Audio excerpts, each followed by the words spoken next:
আল্লাহ রাব্বুল আলামিন শেষ রাত্রে প্রথম আকাশে আসেন। হাদিস শরীফে এসেছে, প্রথম আকাশে আল্লাহ রাব্বুল আলামিন এসে দুনিয়ার মানুষকে ডাকেন, কে আছো? গুনাহ করে জীবন বোঝাই করে ফেলেছো, নাফরমানি করেছো, গুনাহ করেছো, অথবা বিপদে পড়েছো, ঋণগ্রস্ত হয়ে পড়েছো, অসুবিধায় পড়েছো, মামলা মকদ্দমায় পড়েছো, আমার কাছে মাপ চাও, আমার কাছে সাহায্য চাও। এই সময় যে সমস্ত বান্দারা আরামের ঘুমকে হারাম করে আল্লাহর দরবারে কাঁদতে থাকে, তাহাজ্জুদের নামাজ আদায় করে যখন হাত তুলে কাঁদে, আল্লাহ পাক তখন এই দৃশ্য দেখে ফেরেশতাদের বলেন, ও আমার ফেরেশতারা, আমার ওই বান্দাগুলি কাঁদে কেন? সমস্ত মানুষ যখন ঘুমানো, এই বান্দাগুলি কাঁদে কেন বলো? ফেরেশতারা বলে, আল্লাহ তুমি তো ভালো করে জানো। ফেরেশতারা বলে, আল্লাহ পাক বলবেন, তবুও তোমাদের মুখ থেকে শুনতে চাই। ফেরেশতারা তখন বলবে, রব্বুল আলামিন তোমার বান্দা গুনাহ করেছে, জাহান্নামের ভয়তে তোমার কাছে কাঁদতেছে, তোমার ভয়তে কাঁদে, জাহান্নামের ভয়তে কাঁদে। আল্লাহ জিজ্ঞেস করেন, ফেরেশতারা, ওরা যে আমার ভয়তে কাঁদে, ওরা কি আমারে দেখছে নাকি? ফেরেশতারা বলেন, না, খোদা তোমারে দেখে নাই। আল্লাহ পাক বলেন, ওরা আমার যে জাহান্নামের ভয়তে কাঁদে, ওই জাহান্নাম তারা দেখেছে নাকি? ফেরেশতারা বলে, না আল্লাহ, তোমার জাহান্নাম ওরা দেখে নাই, তোমার বেশ তো কিছুই দেখে নাই। আল্লাহ পাক বলেন, ও আমার ফেরেশতারা, এই বান্দাগুলি আমার দোজখ দেখে নাই, আমাকে দেখে নাই, হাসর মিজান সিরাত কিছুই দেখে নাই, শুধু কোরআনের কথা শুনে, আমার নবীর কথা শুনে, আমার কোরআনের কথা শুনে বিশ্বাস করে আরামের ঘুমকে হারাম করে কিভাবে কাঁদতেছে তাকায় দেখ। আমার রহমতের দরিয়ায় জোশ মেরে গেছে, তোরা সাক্ষী থেকে যা, আমার ওই ক্রন্দনরত বান্দাগুলিকে আমি আল্লাহ মাফ করে দিলাম। আমার ভাইয়েরা, আল্লাহ পাক বলেন, আম্মান হুয়া কানিতুন আনা আল-লাইলি সাজিদাও ওয়া কাইমা। আল্লাহ রাব্বুল আলামিন বলেন, সিজদার ভিতরে আর দাঁড়ানোর ভিতরে আমার এই বান্দাগুলি আখিরাতে আমার সঙ্গে দেখা করা লাগবে এই ভয়তে, জাহান্নামের ভয়তে তারা কাঁদে, এভাবে কাঁদতে থাকে।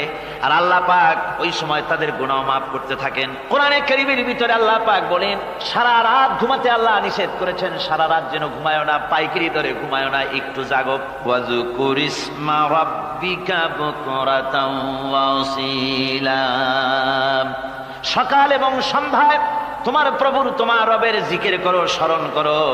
وَمِنَ اللَّيْلِ فَاسْجُدْ لَهُ وَسَبِّحْهُ لَيْلًا طَوِيلًا। তোমার রাতের বেলায় রাতের একটা অংশ সেজদায় অবনত হও, আর রাতের দীর্ঘ সময় ঘুমায় থেকো না, হয় একটা লম্বা সময় ঘুমাও, কিন্তু একটা অংশ রাখো যে সময় তুমি আমার দরবারে সেজদায় পড়ে যাবে, কাঁদবে।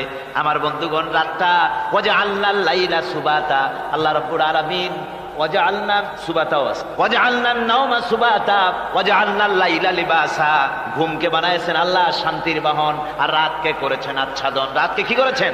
আচ্ছাদন। রাতকে একটা পর্দা লাগিয়ে দিয়েছেন, রাতের পর্দা। যেহেতু প্রেম ভালোবাসা ঢোল পিটায় করা যায় না, ঢোল পিটায় প্রেম করা যায় যায় না, মানুষকে দেখায় দেখায় প্রেম ভালোবাসা করা যায় না। এটা হলো দুনিয়ার রীতিনীতি, দুনিয়ায় যেটা মানুষেরা করে।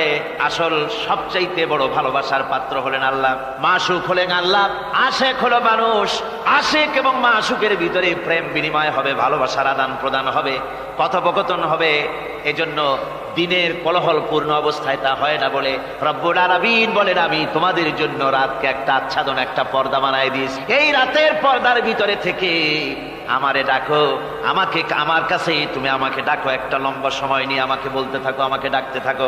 আল্লাহ পাক তার নবীকেও বলেছেন, ইয়া আইয়ুহাল মুযাম্মিলু কুমিল লাইলা ইল্লা কালিলা।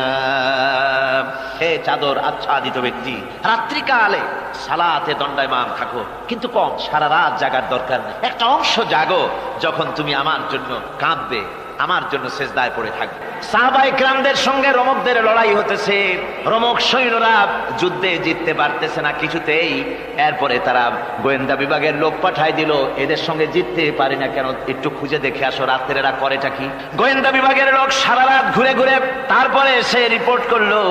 এরপরে এসে তাদের প্রধানের কাছে রিপোর্ট করলো, আমরা যার কাছে গিয়েছিলাম দেখে এলাম, হুম বিল্লাইলি রাহবানুন ওয়া বিন্নাহারি ফুরসানুন। আমরা দেখে এলাম যাদেরকে দিনের বেলায় প্রচন্ড শক্তিশালী বীর যোদ্ধা রূপে যাকে যুদ্ধ করতে দেখেছি ময়দানে, রাতের বেলায় দেখলাম গিয়া একেবারে নিতান্ত ফকিরের মতো কেউ তো সেজদায় পড়ে কাঁদতেছে, কেউ আবার তেলাওয়াত করতেছে, চোখ দিয়া পানি পড়তেছে, আবার কেউ নামাজ পড়তেছে, আবার কেউ হাত তুলে রেখেছে তাদের প্রভুর দরবারে, চোখের পানিতে তাদের চোখ বুক ভেসে যেতেছে। সারাটা রাত তেলাওয়াত আর সেজদা আর নামাজের মধ্যে তারা এভাবে কাটিয়ে দিয়েছে। সেনাপতি এই রিপোর্ট শোনার পরে বললেন, ও গোয়েন্দা বিভাগের লোকেরা, আমার রোমক সৈন্যরা শোনো, যে জাতির নৈতিক মান এত উচ্চে, ওই জাতির সঙ্গে যুদ্ধ করা মানে আমাদের আত্মহত্যা করার শামিল। এদের সাথে কিছুতেই আমাদের পক্ষে পারা সম্ভব না। হ্যাঁ, এদের সাথে পারা যাবে যদি এই সম্পর্ক নষ্ট করে দেওয়া যায়। আল্লাহর সাথে তাদের এই গভীর সম্পর্ক যেটা আছে, এই সম্পর্ক নষ্ট করে দিতে হবে, তাহলেই কেবলমাত্র সম্ভব হবে। এদের নৈতিক চরিত্র ধ্বংস করার জন্য প্রচেষ্টা চালাও, তাহলে হয়তো আমরা কামিয়াব হতে পারবো। আমার বন্ধুগণ, এই জন্য গভীর রাত্রে যারা ইমানদার ব্যক্তি, তাদের জন্য গভীর রাত্রে জাগার একটা ব্যবস্থা আল্লাহ পাক বলেছেন। ইমানদার ব্যক্তিদের জন্য এটা হলো 2 নম্বরের বৈশিষ্ট্য। ওয়াল্লাযীনা ইয়াকুলুনা রাব্বানা সরিফ আন্না আযাব জাহান্নাম ইন্না আযাবাহা কানা গরামা। রহমানের বান্দার, খাঁটি বান্দার 3 নম্বরের বৈশিষ্ট্য হচ্ছে এই, তারা আল্লাহ রব্বুল আলামিনের দরবারে হাত তুলে ফরিয়াদ জানায়, আল্লাহর কাছে মোনাজাত করে, আল্লাহ রব্বুল আলামিনকে বলে, আয় আল্লাহ, হে আমার প্রভু, আয় আমার রব, জাহান্নামের আগুন থেকে দয়া করে আমারে বাঁচাও। জোরে বলেন আমিন, জোরে বলেন আমিন। জাহান্নামের বর্ণনা আমরা এই মাহফিলে করেছি, করি নাই? মনে আছে?